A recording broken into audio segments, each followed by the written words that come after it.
What's up, real MVPs? Ricky Widmer here, and welcome into another edition of MVP Sports Live right here. You might be watching us on Twitch. You may be watching us on YouTube. No matter how you are, thank you for spending your day, your night, your evening, your afternoon with us. I am joined, as I always am, with my beautiful co-host, Dave Oster.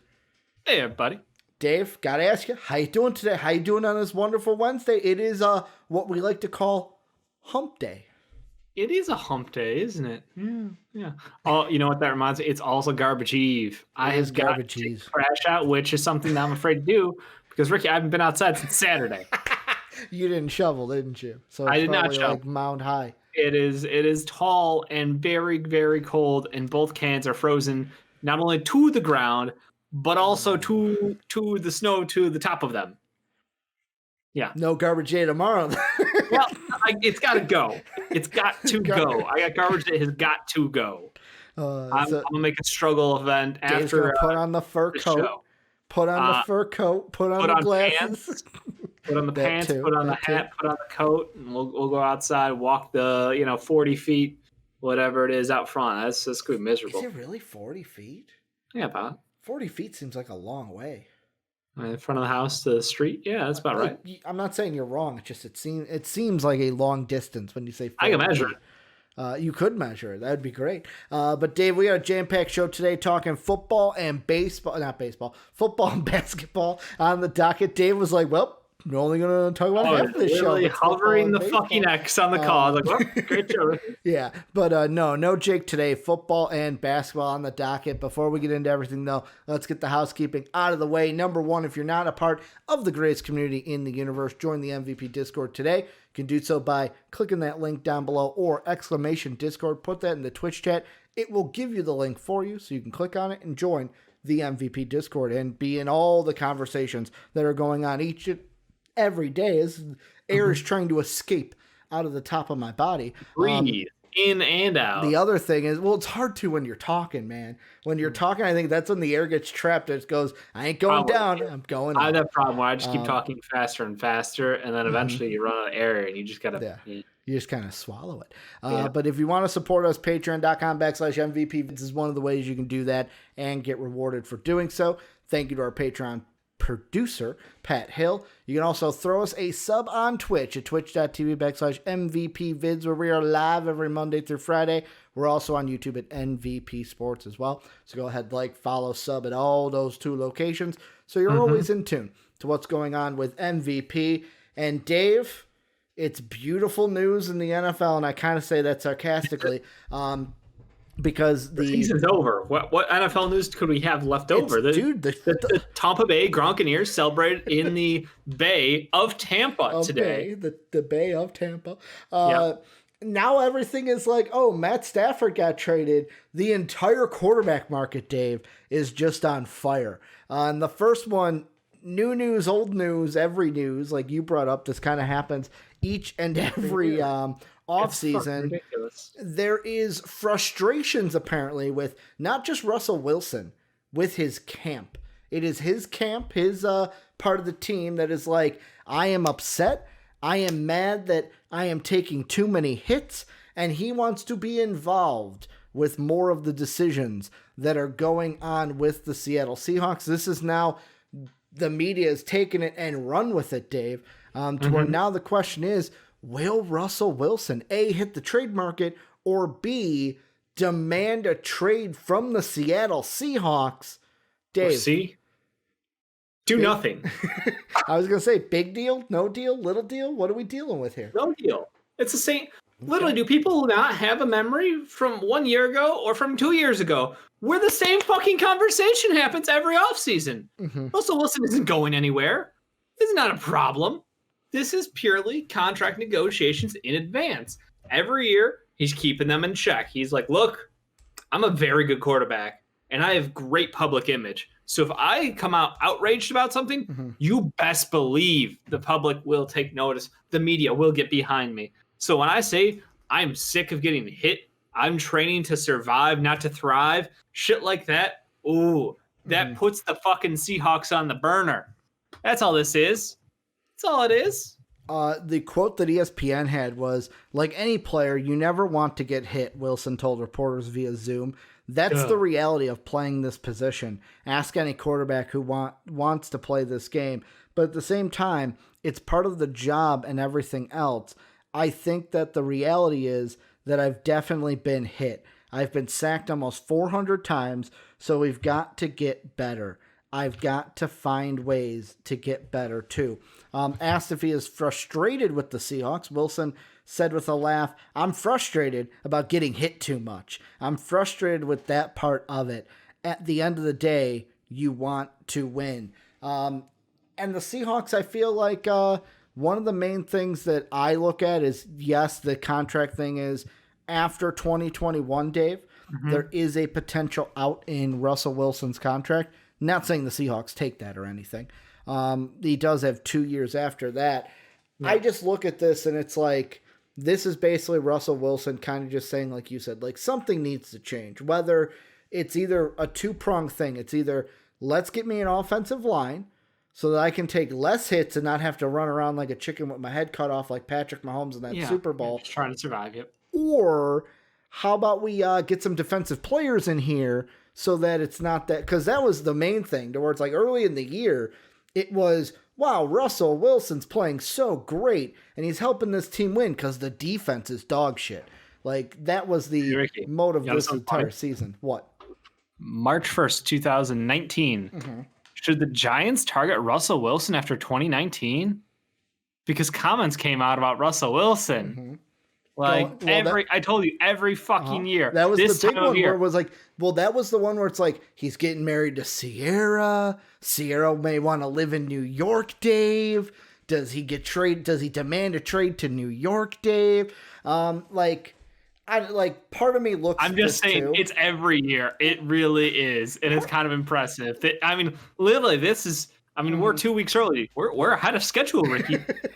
Maybe that's who knows? Who knows? We're ahead of schedule. We're ahead of schedule, but like for me too, it's like there are now rumors coming out, or I shouldn't even say rumors. I should say the hive mind, which is us. We're a part of the hive mind, Dave, of the media and everything. Of people are like, well, could he request a trade? And could the Seattle Seahawks trade him to Houston down there? Like, he's a man of God, Dave. Got to pair him up with Esterby down there. A Deshaun Watson for Russell Wilson swap, Dave. That's what needs to happen, right? Can't do it, Ricky. I can't fucking do it. Like, it is driving me insane. Last week, it was all Matt Stafford. The week before that, it was going to be all Aaron Rodgers getting moved because he coming off that defeat in the playoffs where had they gotten him any fucking help with their first 3 draft picks last year, they could have won and could have been in the Super Bowl instead of the Tom Brady. We're supposed to get a Carson Wentz trade this week, Dave. And it's all Carson Wentz trades. I'm surprised that Russell Wilson got in here. This is Carson Wentz week, bitch. Don't you know? We got Carson Wentz week. There's also the Deshaun Watson stuff that happened before that that's kind of fizzled out. NFL must have just been like, man, the NBA really loves those trade things. That really gets the ratings going on social. Like, maybe we should start that shit. Like, maybe we should get involved in this whole trade thing. Let players think they have some sort of power, and we'll just dangle their names out there and get all the clicks and the money from the ad revenue. Like, that is this ESPN fucking the NFL? Maybe. Is that all this is? Yes, it is. I'll answer my own rhetorical question with a yes. Who was the one that was it? Aaron Rodgers that people are saying, well, he could just do what Carson Palmer did and retire. Was that it? Was that Aaron Rodgers or was that Matthew Stafford? Okay. No, that was Aaron Rodgers. Okay. That was Aaron Rodgers. Yeah. Because, like, there is a part of me of, like, you look at it, let's get away from Russ for a second, of if you're the Seahawks, you've got to be thinking, all right, we do need to make changes, mainly because of a counteraction to what happened in your own division with the Rams getting Matthew Stafford, right? Like, something obviously needs to change. Like, that defense is still going to sack Russell Wilson as many times as they did. Plus now they may even have a quarterback to help them win games and not Jared Goff. Like, they got to do something, right? Like, is it the line or the defense? What are you targeting first? It's the line first. Okay. The line needs help. Russell Wilson, like you said, he's been sacked almost 500 times in his short career. Tom not Tom Brady. Oh my God. Brett Favre holds the record for sacks in the NFL, but he played 20 years. If Russell Wilson survives 20 years, he will beat that record by like 250 sacks. Mm-hmm. Like, he is on pace to beat that record in a record amount of time. It's insane how many hits he's taken as a quarterback. And they're lucky that he's been able to stay relatively healthy with all of that said. So this is a team in desperate need to spend money to bolster up their front five, get everyone healthy. And then, like you said, add talent to the defense at the same time. They can't do one without the other. They have to do both if they expect to compete this year. So my expectation is this team that's going to have to crack open the wallet and get some shit done. They've got great targets on the outside. They got great wide receivers. They've got good enough talent at running back. They could probably get a bargain on somebody who's coming off of contract because of how many running backs will be available this year in free agency. But like, you need offensive line and you need defensive talent, period. If you don't do those two things, you will not compete. Whether that's up to them or not, that's a problem. And just to fact check you there and kind of prove your point. So Brett Favre was sacked a total of 525 times in his career. Russell Wilson, 9th season this past year, he has already sacked 394. Just to put that in consideration, I'm ignoring the Atlanta year because Brett Favre only played 2 games. Sure. Played 15 and started 13 his first year in Green Bay. His first 9 years in Green Bay, he had 299 sacks. So Russell Wilson is far exceeding those expectations. Over 100 more sacks in the same time as the sack leader. Yeah. To be fair, Carr probably could have been the sack leader had he survived down there in Texas with the setup that they fucked him over with. Honestly, y'all better watch out in Cincinnati. Your fucking stud quarterback, Joe Burrow's getting buried his rookie year. Like, he couldn't even stay out. Like, teams who don't protect their quarterbacks make no sense. I'm a Bears fan. Our offensive line is goddamn Swiss cheese out there. Like, how are you supposed to have a successful football team if you don't have a successful offensive line? Dallas, I will give them the credit. They've done this right for the last decade plus, is they spend at an elite level to keep that offensive line upright, healthy, and stacked with big fucking boys. Like, I think that's the right way to do it. You build the front offensive line, you build the defensive line. Keep your quarterback upright, put the other team's quarterback on its ass. It's the simplest way to win football games. It is not difficult, and yet I see teams struggle with different strategies, trying to get fancy, trying to get creative with the cap, and do all these things. It's like, you're not taking care of the basics. Well, and that's why, to me, I know we moved things because of the basketball stuff that was going on for the later topics, Dave. But, like, one of the guys who the team hasn't officially said he's on the market, but he has said, I want to trade, is Orlando Brown. Where basically the story is there. They moved him to left tackle this year due to an injury. Then he was like, you know what? I like this left tackle thing. I'm doing pretty good. Plus, all the money is made at left tackle, not at right tackle. I'm going to stay here. And they're like, no, buddy. We're moving you back to right because we got Staley coming back in here, and he's going to be our right tackle. And Orlando Brown has said, well, fuck you. I want to trade. That's why, to me, it's like the Bears, the Seahawks, if that's who, like, Russell Wilson wants you to protect him, fucking go and trade for Orlando Brown. Here's the only thing in the Orlando Brown thing that's kind of a little hiccup to me, is the last tackle I can think of that level was Laramie Tunsil. Nobody's going to give up the package that the Dolphins got for Tunsil. He's not as good as Tunsil. Brown is good, but he's not as good as Tunsil was. Okay. Like, I'm just saying, like, looking how that fucked over the Texans. I agree. The package was insane. I'm saying from a player level, like, do you think that Brown had as good of a season as Tunsil did? I think it's a supply-demand kind of thing. Performance. That's fair. I mean, is he the number one left tackle on the market right now? Then I know he's not technically on the market, but, like, put him on there now. I mean, before free agency, probably tackle in free agency. Probably, like, on the top of my head, not doing any research on this, Dave. I want to say he's the top. But here's the problem. What I see most people doing is we're going to go to free agency.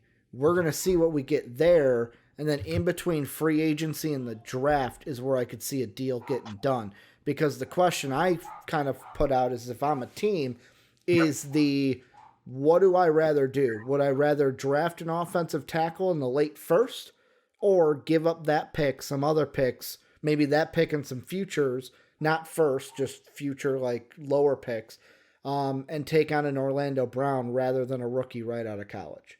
According to Spot Rack, 2021 tackles, left tackle specifically. Yeah. Trent Williams, San Francisco. Okay. I would say I would take Orlando Brown.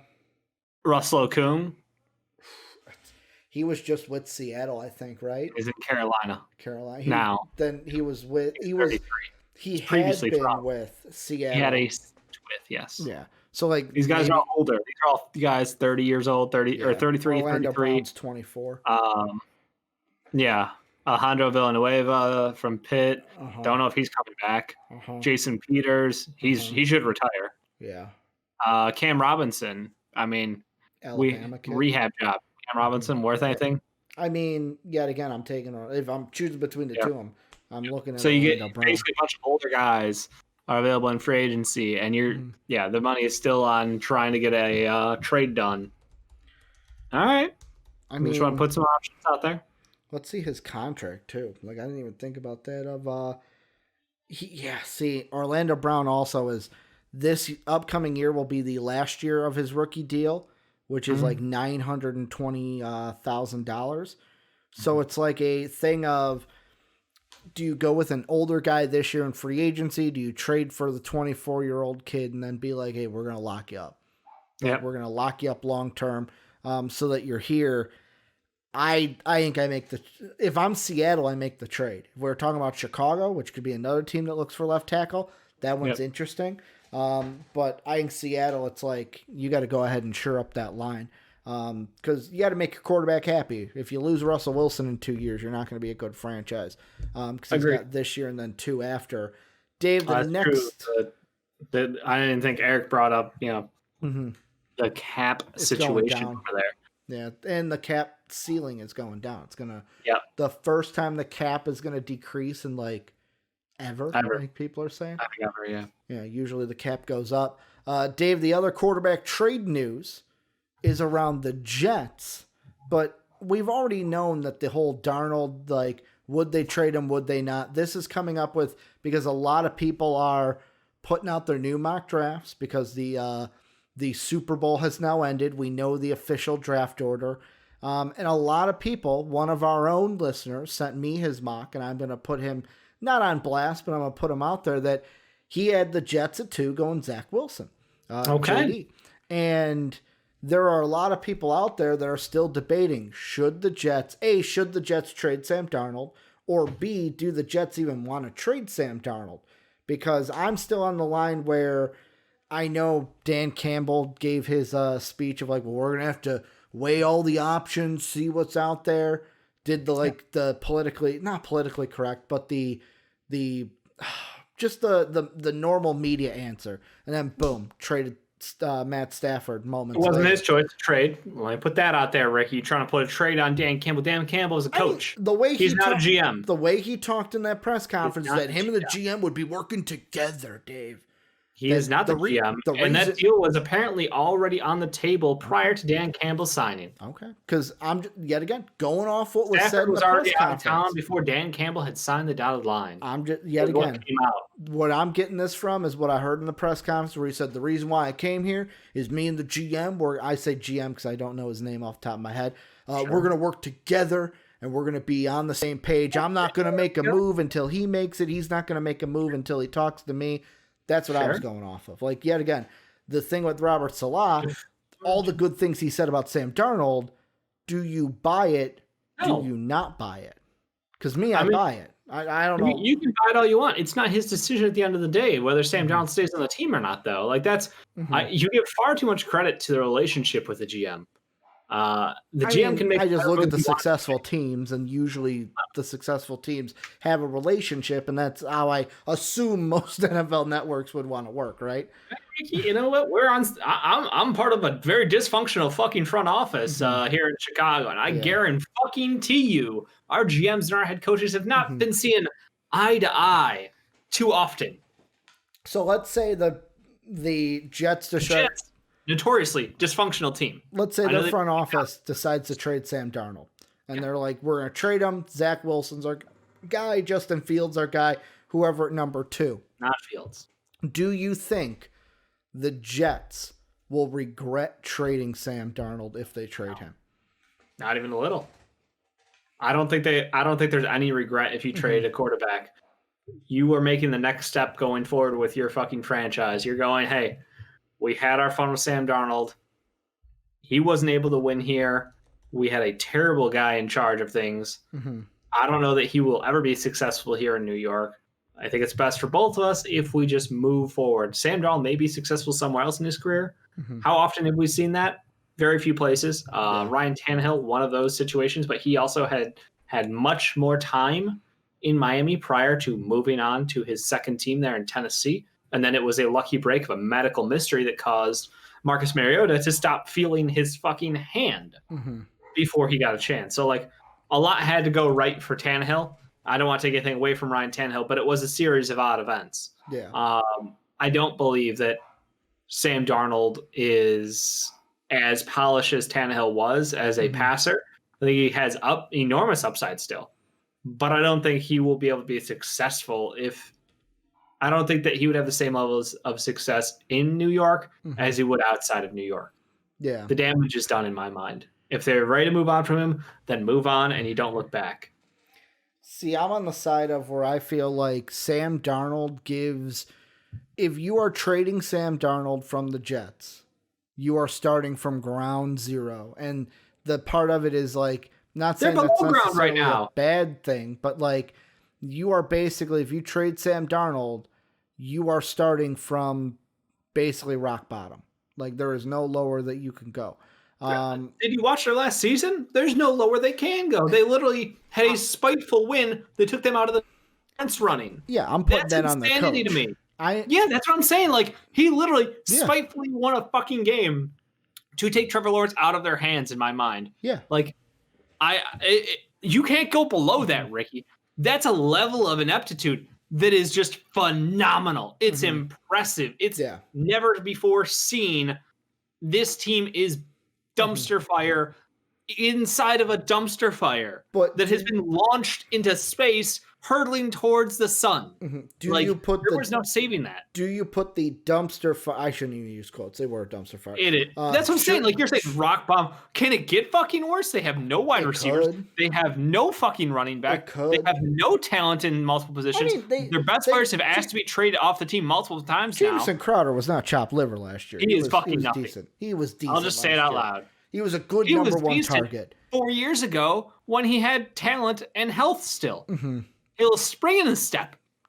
I put most of the problems last year on Adam Gase. He is not there anymore. Absolutely. So for me, because Salah comes in, the biggest question mark I have is their offensive coordinator because they hired Mike LaFleur, who I believe is the younger brother of LaFleur up in Green Bay. Correct. He's 33, 34.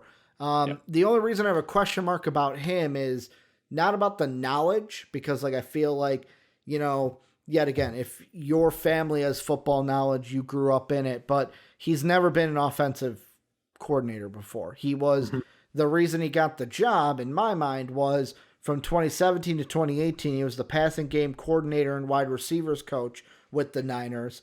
2019, 2020 was just the passing game coordinator with the Niners. Yep. Salah liked him. Salah liked him from the Niners. He said, you know what, I'm going to bring you over because, you know, Kyle Shanahan's running that offense anyways over there. I want to bring you over here, be my OC. I still feel like keeping Sam Darnold is the best bet for the Jets. And the reason why I say that is, yes, I like Zach Wilson. He is, besides Trevor Lawrence, he's right there at number 2, and he's not budging. For me in this draft, it's Lawrence at 1, Wilson at 2 with my quarterbacks. Then it's everyone else after that. Sure. To where I almost feel like the Jets shouldn't trade Sam Darnold, should keep him, because in my mind it's not, and yet again, this could be a poor take if Wilson like takes off and becomes one of the best quarterbacks in history, but I feel like the Jets would be better apt to take either a Penny Sewell or a Devonta Smith. I would probably go Sewell over a Devonta Smith at 3. Protect Sam Darnold. Get him then with your second first-round pick, get him either a running back or get him a wide receiver then, and then with your first, second-round pick, go with what you didn't do with that second one. So my mind would be protect him at 1, get him either a running back or a wide receiver with our Seahawk pick, and then with our first pick in the second round, get him the wide receiver or running back, whatever I didn't do with that second pick we had. It's not a bad plan. I'm just saying, why not take, if you had the idea of we can either have Sam Darnold or what's his face in the draft? Zach Wilson. Who would you take? Right now, I'd probably take Sam Darnold. But Sam Darnold is on a contract that is expiring soon.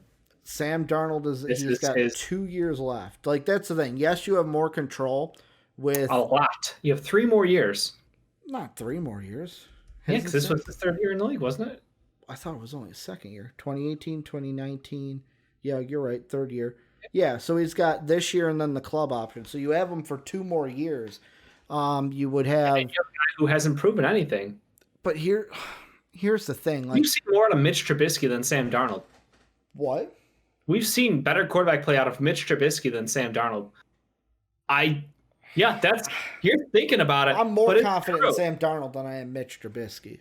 That's fine. I'm saying I've seen better quarterback play out of Mitch Trubisky than I have Sam Darnold. Yeah, but Mitch Trubisky had Allen Robinson out period. If I have a year to figure out if I'm going to give a long-term, multi-$100 million extension to a quarterback, he ain't gonna earn that much, though. That's what I'm saying. He's not that guy. Yeah. Do you know how many guys win without being that guy? Fucking none of them. Not one quarterback outside of Trent goddamn Dilfer back in the 2000 whatever season now, 2002, whatever it was, is not a franchise quarterback who is in the top, I'm getting long-term deals. You don't get by on a mid-range quarterback anymore. That's not a thing. And that's Sam Darnold, to me, has not proven that he is a star quarterback. He's shown flashes. He's shown hopes. He's got the fundamentals sometimes. He's shown flashes through being drugged through a shitty... that's the thing. We talk about this with a lot of teams. Matt Nagy, way better than Adam Gase, Dave. Is he? Yes. I would take Matt Nagy. Better with Adam Gase than did Matt Nagy. If you gave me the choice of Matt Nagy or Adam Gase, 12 out of 10 times, I'm taking Matt Nagy. Our offense moved better under Adam Gase than Matt Nagy did. Yet again, he wasn't the head coach.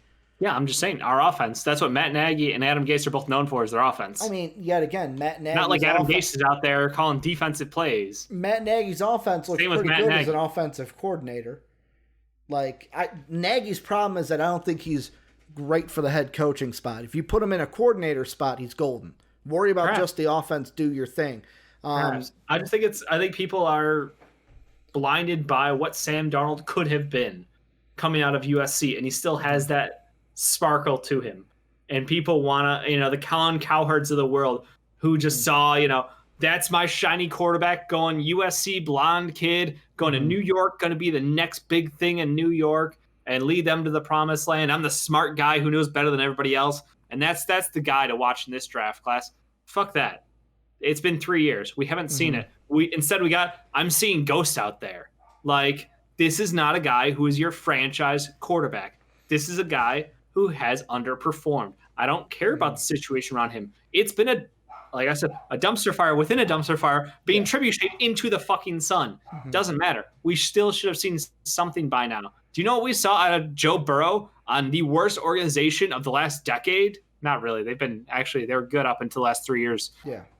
Point being, the Cincinnati Bengals went from a dumpster the previous year of just ineptitudes to Joe Burrow has a shine. That kid is special. I'm not saying Sam Darnold's better than Joe Burrow. I'm just saying I haven't seen that out of Sam Darnold. Oh, let's take a look at another top quarterback in the last couple of years. Let's go over to the Chargers and to our rookie of the year, the fucking air bear himself on a team that middle of the pack, but an incredibly inept head coach. Fucking stud. You can see it in his game. That's what I'm saying, Ricky. I don't see that level of dominance. The guy who can make every throw, who can read it, who has the toughness, who has the ability to fucking pull it down and grind it out for a first down. He's not that guy. And I think people are still hanging on to the hopes of who he could have been in college and hoping they're still right. He's not. Move on. Get Zach Wilson, trade him for a second-round pick, him being Sam Darnold, and move on with your franchise because you are already at rock bottom. All you can do is gain more assets to rebuild better. I mean, and that's like the other thing too of like, what is Darnold even worth? Like, is the second round pick that you're gonna get like even worth it? At that case, just keep him, draft Wilson, then have a battle then going in. Like, why not do that? Have a battle. What? All it does is lower. Or does it go on the other side? He goes into battle with Zach Wilson. He wins the job. It motivates him.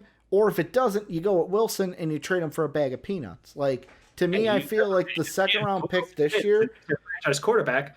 Now what? That 2 turns into a 4. Yeah, that's why with me, I'd rather have a second round now than a 4th in like 4 months. And that's why with me, I'm sitting there, and the big thing that I think with Sam Darnold, and this will be my final point with it, is I feel like the biggest thing that Sam Darnold has not had in this league is confidence. And where do you get that confidence? Part of it comes from yourself, but a lot of it comes from your coach. A lot of it comes from your coach, where you have to have the right support system around you. He did not. I feel like Robert Saleh is going to be that good support guy, that rah-rah guy for him. I think the Jets as a entire offense would be better off shoring up the tackle, shoring up a running back, shoring up a wide receiver, getting all 3 of those, rather than, okay, we're going to go ahead and get Zach Wilson, who I like, by the way. I love Zach Wilson. And then going with, they'll probably, I say go 3 offense. They're probably going to go defense with that second pick, though. So they'll go away from it. But, like, to me, I feel like Sam Darnold, I am on that part where you say a little bit of the shine, because I do not think it is all on him. I think most of it is on the coaching staff that he had, and I think that he can be a good quarterback in this league. It's just what does the Jets front office believe? Do they believe in Sam Darnold, or are they going to go with Zach Wilson? I can't wait to find out, because who's going to trade? You got to find a trade partner too. Is there any other team out there that believes in Sam Darnold? If you were the Bears, would you trade for Sam Darnold? Guarantee they would look at him. Don't know if we'll trade, but I guarantee we'll look at him. I think the Bears are looking for more of a quick fix instead of a starting fresh. So unfortunately, it's on the table. But again, Ricky, I feel like you're giving the man excuses. I mean, look at what Deshaun Watson's done with the. I need an alternate term for dumpster fire. And that's for the joke of an organization run by Billy O fucking Stooge down there in Houston. That man still fucking chucked the ball north-south for about 1 billion miles. Like, fuck yards, miles. Like, that's talent. That's the problem. Is just he has talent. He oozes with talent. He's a guy who has shown it on a team that is inept. So again, like, and you can literally go through the NFL and just be like, oh, there's a good quarterback on a bad team. There's a good quarterback on a bad team. Like, none of them seem to have the same problems of being held back by a team the same way that Sam Darnold is, where he has yet to prove anything. Sam Darnold gives me vibes of like Blaine Bortles and Yo Gabba Gabba. Like, he's someone who is an elite prospect who has not been able to do anything elite at the NFL level. I would say more of my, and yet again, this is me, my optimism with him. He's just another guy. I feel like at the end of Sam Darnold's career. I love Sam, by the way. Yeah. I hate doing this to him, but like I have to rip off the Band-Aid because I feel like so many people are coddling him like you are. I'm sorry, I cut you off again. At the end of the career, I feel like we're going to look at him more like Ryan Tannehill, because I love that you brought Tannehill up earlier, because you look at Ryan in his early career in Miami and everyone was throwing him out. Fucking Mark and I would make the jokes of like, oh, the only thing you talk about with Tannehill is the Tannehills, which was his wife. His wife was bringing something to the table. The jokes we would make, that's anyone was talking about with Tannehill was his wife. And then he goes to the Titans, has a different coaching staff around him. Boom, he's in the playoffs. Like, am I saying that Sam Darnold is ever going to be a Super Bowl champion? No. And the thing is, when you compare him to, like, I would say looking at Tannehill stats to Sam Darnold stats. and Tannehill shits on Sam Darnold, arm talent-wise, and stats back that up exactly. Yet again, too. I mean, I know I talked well about Jamison Crowder. If you look back, Ryan Tannehill did have better receivers than the Jets had today. Like, that's the thing. Is it all Sam Darnold? Is it the team and what was around him? Is it the coaching? I am going more on the team is not built around him. The coaching is not built around him. You set him up for failure. You said, here, make do with what we got because we're not going to build around you. The front office is at fault, obviously. But yet again, Zach Wilson is... I would not fault the Jets for going Zach Wilson because, yet again, more contract control. I think he's going to be a great thing. I keep comparing him to Josh Allen, who's tearing the ball up right now. So, like, I get that part of it, but I look at Sam Darnold and I go, he's not as shit as everyone seems to think. Like, oh, he's garbage, get him out of town. I don't think so. I hear more of your argument than mine is the problem. I think the major media sources, I've heard nothing but coddling Sam Darnold. That's why I want to bring maybe it's the fan side of me, maybe it's the whatever. Twitter's mostly your side, Dave. If he's shit, get him out of town. He's garbage, get everyone out. That's good perspective. I'm glad to hear it because, like I said, I hear the mainstream a lot of the time with the information I get. I'm not on Twitter really outside of highlights. I really don't, interact with Twitter much. I believe I have a Twitter. You do. Dave_don't_tweet. He don't tweet. Gotta plug that. He don't tweet though. I don't tweet. But yeah. So I think I appreciate the other perspective because, like I said, I hear the Sam Darnold still has hope. Don't give up faith. He's still that special kid. And I can't see it. I can't see the logic behind keeping him and passing on another quarterback who could be better with more years under a rookie deal. Dave, before we get into the basketball, let's take a little detour into a segment we love to do here on MVP Sports Live, and let's go into Wet Boys, the dampest of dudes, soggiest of shooters, moistest of men, sometimes the mistiest of misses. These are our players of the game from the day prior. Usually how it goes, Dave gives a Wet Boy, I give a Wet Boy. Patrons at patreon.com/MVPvids, silver and above, get to give their own Wet Boy as well. Today, only 2 Wet Boys. Dave saying didn't watch a lot of games, didn't want to give probably about a half. I watched about a half hour with Jake. We were flipping through about 4 games. I feel like it would be disingenuous of me to give out a Wet Boy when I didn't actually watch an entire game of any of these guys play. So did you even watch, bro? Again, we flipped through 4 games. A lot of it was on the Heat Knicks, and again, Jimmy did play well. The Knicks did have a poor game, but they were still in it to the very end. Yep. The fourth quarter was a breakdown of all offense on the Knicks side. It was a Tom Thibodeau PTSD nightmare. 14 points in the fourth quarter is inexcusable. I'm surprised that Stephen A. Smith didn't explode on national TV this morning after watching that. Or actually, a lot of stuff is in the back of his car. Yeah, that's my favorite Stephen A. Smith is when he goes live on the fly. The NFL today, a lot of it was the one story we didn't talk about, Dave, is Dak Prescott not the future of the Cowboys because he wasn't in the hype video, Dave. It wasn't in the hype video. The day after the fucking Super Bowl parade. Day of the Super Bowl parade. I will say I actually do love Pat McAfee's Jerry Jones impersonation. Yes, it is good. He's like, this hand. Well, is he currently under contract right now? Then he don't get into hype video. Is it lit, by the way? Is the hype video, as the kids say, is it lit? This hand don't get cramps writing checks unless that check is for Dak Prescott. But it does get cramps slapping you across the face for a bad video.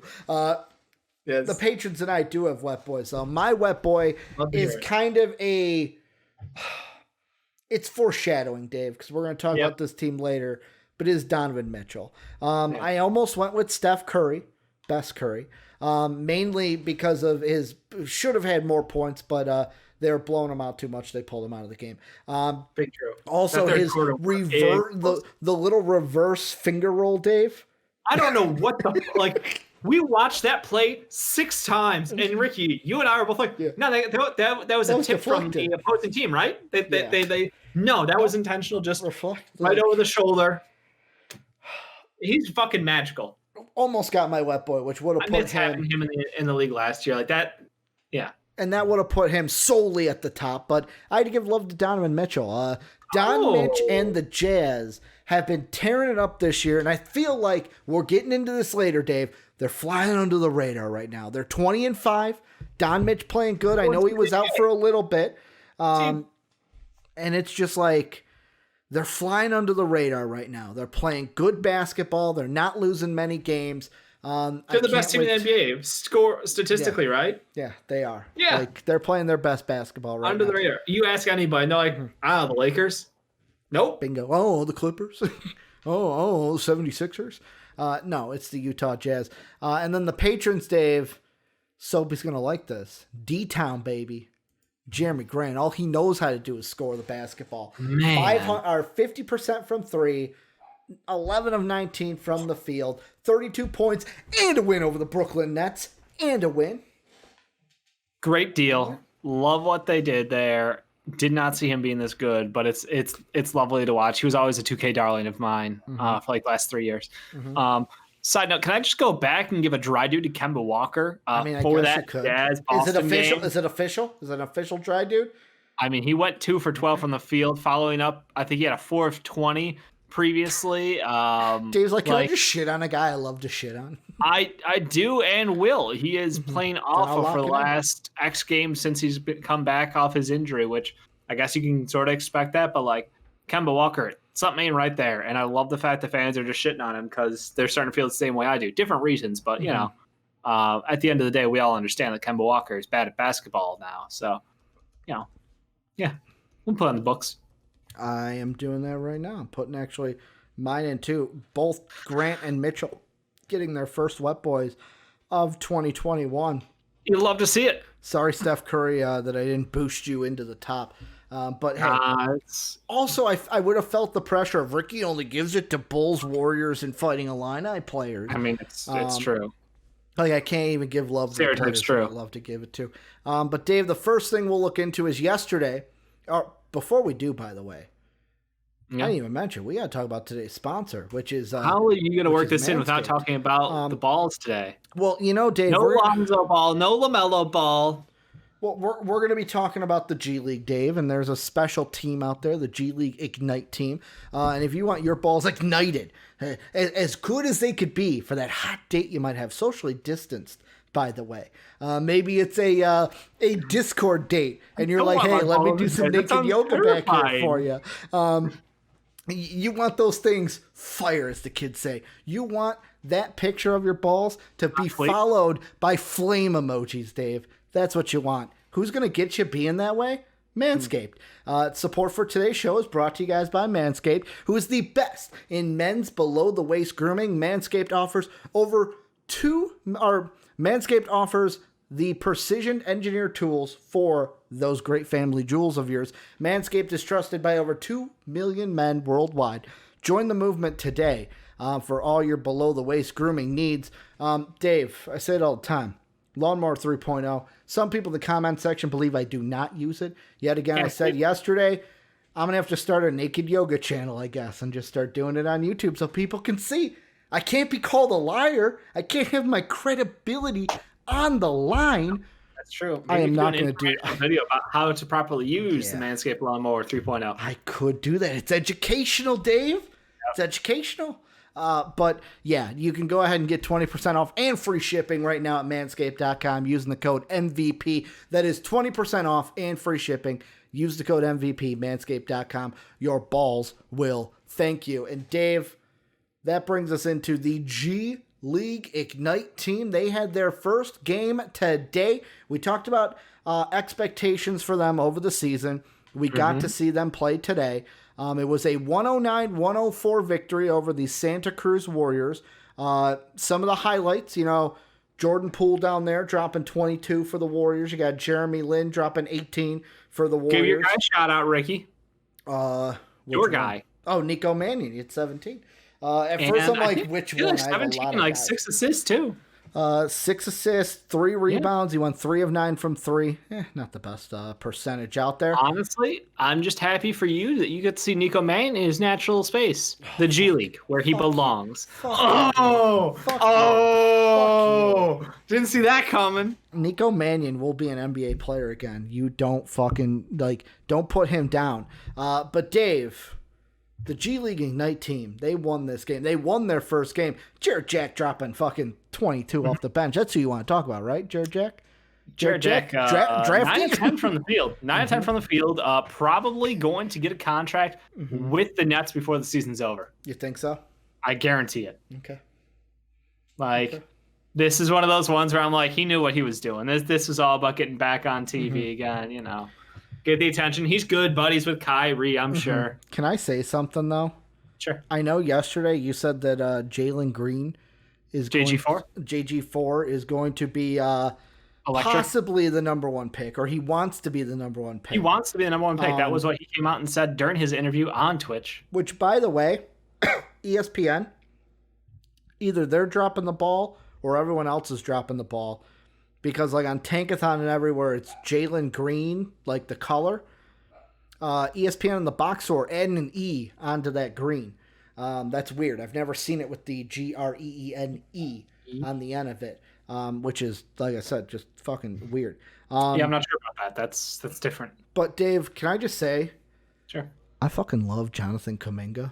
Oh, no, everyone's saying that. That's not just you. Right now. Everyone is screaming about Jonathan Kuminga being amazing. I am just picturing him in a Bulls uni next to Patrick Williams. Well, I think, let's be realistic. This is Overreaction Wednesday. Yes. Because this is the overreaction from the first sign of G League competition. Now, let's just start with the good. Yeah. Jonathan Kuminga, hell of an athlete. Good ball handler, great size, seems to have the full fucking package. Can pass, can defend, shoot. He's got a little change of pace game when he ball handles. Ricky, this kid could be competing with Cade Cunningham. Dave's throw another one at it. Green, Kuminga, all of them competing with Cade Cunningham. For those guys, and I would say one game, clearly we have to overact. So Green looked rawer than we expected. His ball handling, less sharp than I was hoping for someone with his explosivity and his amazing shooting talents. I wish he had better handles. Yeah. And again, first game, he did calm down a little bit in the second half of that game. But it's still one of those things where clearly, you're watching a G League game, you're I know it's not going to be the cleanest game I've ever seen in my life. It's G League play. It's coaching as we play kind of a thing. Yeah. But the handles did concern me. The fact that, he still blew by people was great because he is, again, insane athleticism. But he does need some help where it counts and getting that ISO up. So I think that everyone sees a little bit of that game and goes, okay, I understand why he's one of the top 5 prospects in this class, because honestly, he looks like he's got Hamidou Diallo hops, but also a shot that can kill. He's got it all. It just needs to come together. But Kuminga looks different, different. I mean, he did get 1 of 7 from 3. Don't even care. It's one of those where it's at least he's taken the shot. He just didn't hit the shot today. That's all it was. 3 of them were from 3 feet behind the line or more. Yeah. So Steph Curry, Trae Young threes. It was motion of the offense, take the shot kind of a moment. Yeah. So again, is it the most best advised shot? No, but it's one of those things where they're trying to get these kids to have the confidence in their game to take all the shots, to make all the shots. So, I mean, I also looked at it's I want to see more from Daishen Nix too, because we saw a little bit from him today. Only 19 minutes off the bench. Yet again, this is me reading the stat line for him and kind of comparing it for Daishen, but it's if you looked at the end of a game and saw 4 of 7, 1 of 1 from 3, 3 assists, 3 rebounds, 12 points from a guard off the bench, you would say pretty good game for a guard off the bench. I want to see with Daishen Nix is when do they, if they do, I feel like they will at one point, put him in the starting lineup when all 3 of these guys are going at it together.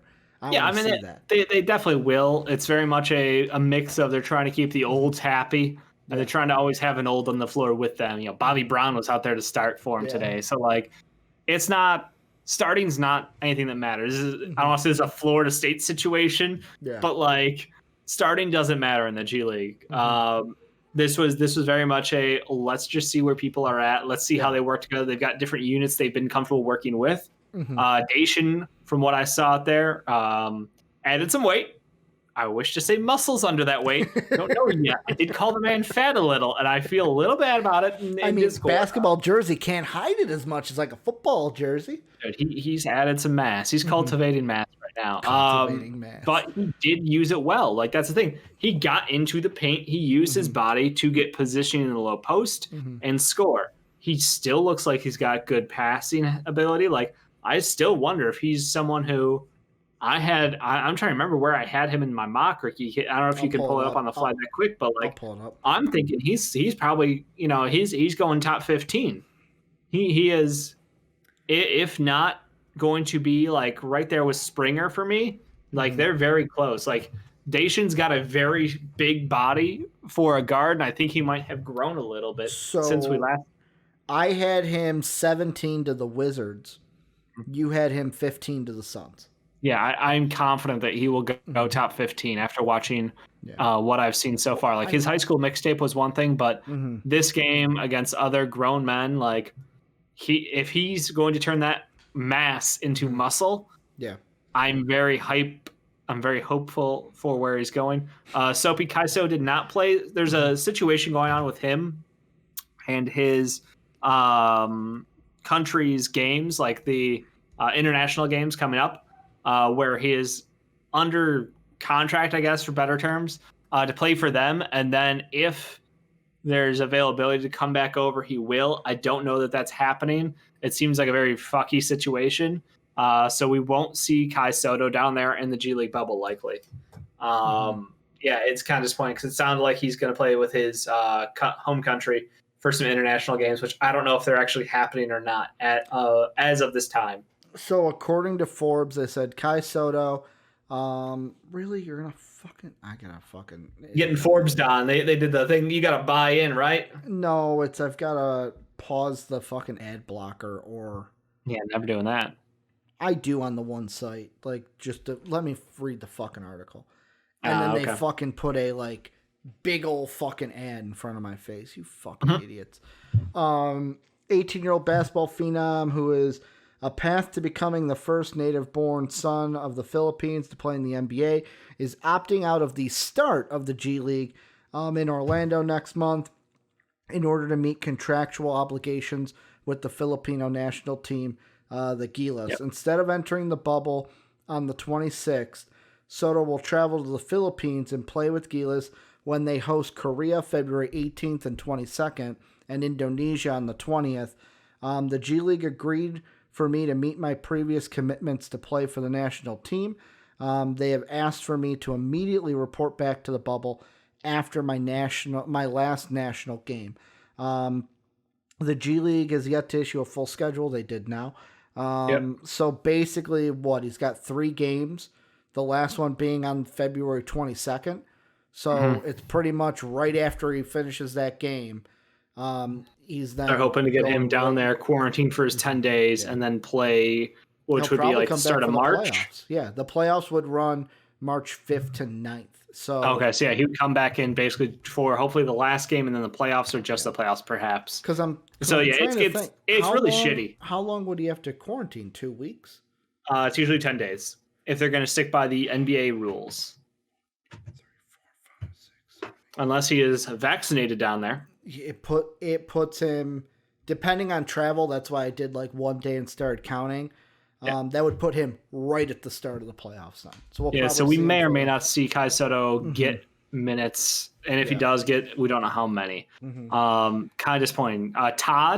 Isaiah Todd out there for the Ignite team though. Todd. Did not look good. No. Did not look good. He is learning the game and his position. Mm-hmm. I'm trying to find the nice ways to put it. He's still a raw talent. But I think basketball IQ wise, he's got a long way to go. Dave's like buzzwords. What buzzwords can I No, use? I'm not saying buzzwords. I'm saying like the game is moving too fast for him right now. Yeah. He's on the court, but he's not present like mentally. Like, you know how like when you run set plays, you know what to expect. You know, like, hey, if this happens, I'm going to go here. Kind of like an if then kind of answer tree that goes downhill.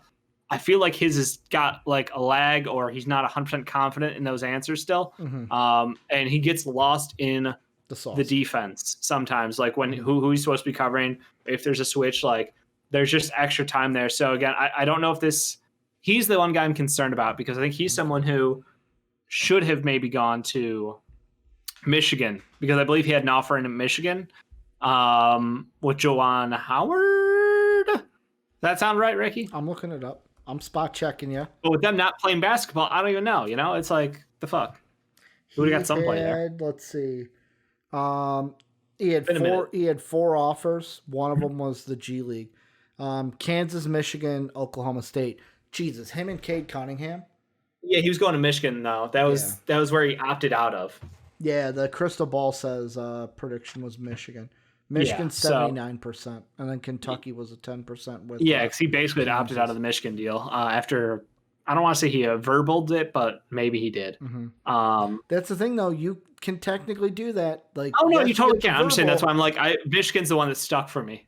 So yeah, he's the guy who might be the guy losing the most of this, but at the same time, he's getting to work probably more head on with coaches at a more direct level here. So like, it's probably helping his game, but at the same time, he's not getting the same level of exposure of maybe he could have been a star in the focus of an offense and defense and Michigan. So it's a little different, you know? There are definitely going to be pluses and minuses to the G League route, but this was a overwhelming success in my mind for game 1 of the G League season. Well, and the next time we'll see these guys play is Friday at 2:00. They play Oklahoma City.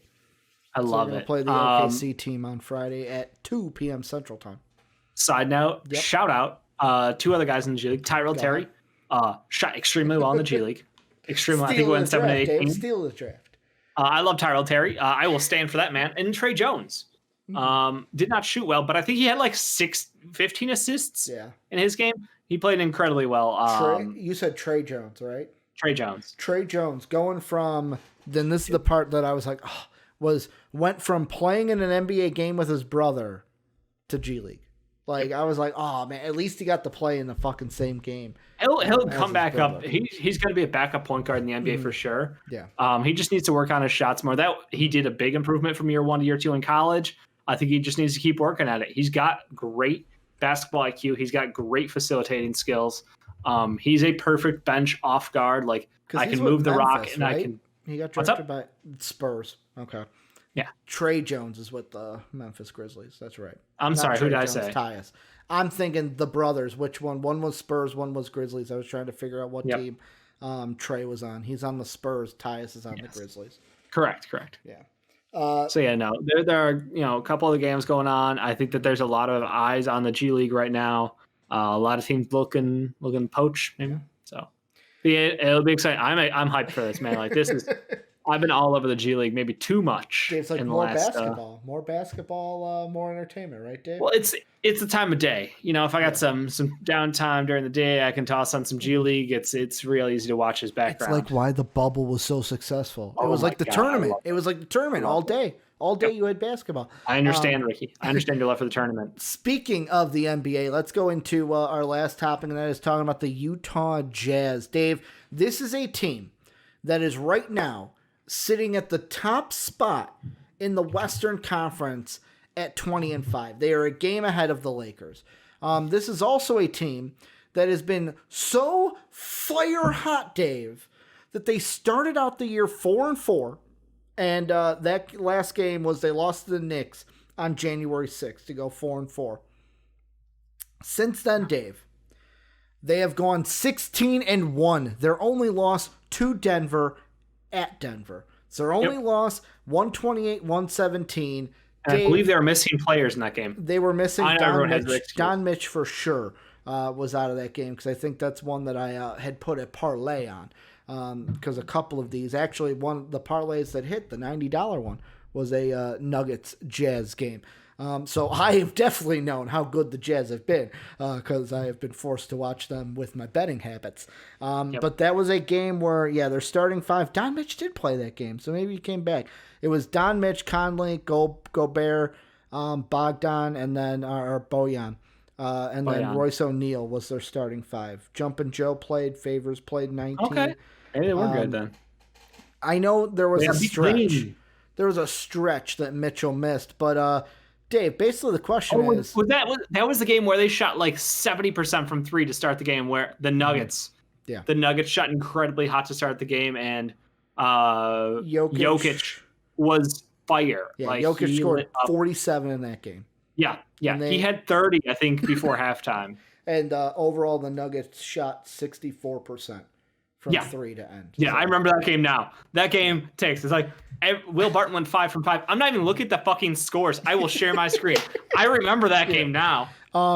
Dave, the question I want to ask about the Jazz is, are they the sleepers? Are they the team that if there's any team to knock off the Clippers, to knock off the Lakers, are they the team? Are they the team to do it? Or is this, hey, they're just playing their best basketball right now, but they may cool off before the playoffs?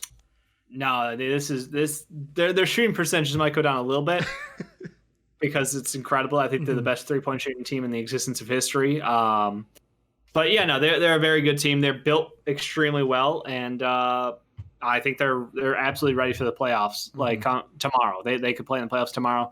This is a team that only got eliminated last playoffs after a deep run, in which they're missing their second best player on the team in Bojan Bogdanovic, who was basically Klay fucking Thompson last year. From a defense and shooting perspective, he was Klay Thompson. So I think people just were not aware of how good this team was and how much it matters to have all of these shooters out there alongside Rudy Gobert. They constructed a team that is they're on the cutting edge of the modern NBA. This is the next evolution of the Magic with Dwight Howard and 4 out, This is really something special that we're watching here. Like, I think that they don't get enough credit. This is one of those teams where you and I and Sean were all talking last year, being like, on paper, this is one of the best starting units, like from a positional ranking. Like, they were number one in our position rankings, Dave. They were all the way across the board. This team was the best team, and it made sense because the law of averages worked out. And like, literally, had Bojan been there, I'm telling you, this team might have been, they would have been in your Western Conference Finals. They would have made a series. I don't think they would have beat the Lakers, but I think they would have made a series this year. That's what I want to see. Is I don't know if they've got what it takes to beat the Lakers in a series. I don't know that anyone has what it takes to beat the Lakers in a series. So are they being slept on 100%? But come playoff time, are they a team that has championship hopes? Yes. Do they realistically have a chance to beat the Lakers in a series? That's a fucking toughie.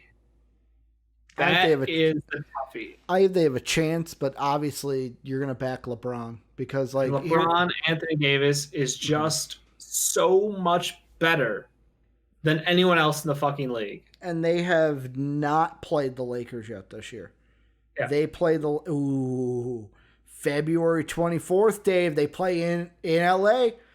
Maybe that's the one. Like, this is a team too that in this span, Dave, it's not all been bad teams.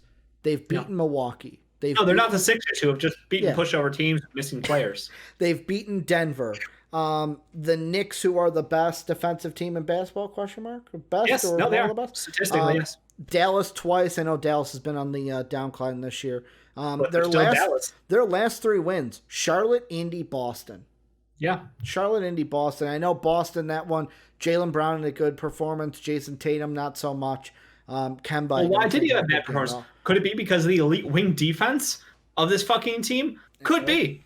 They have Mike Conley, who is a Raptor god, who is literally advanced metrics, advanced stats. Yeah. Fucking love this guy.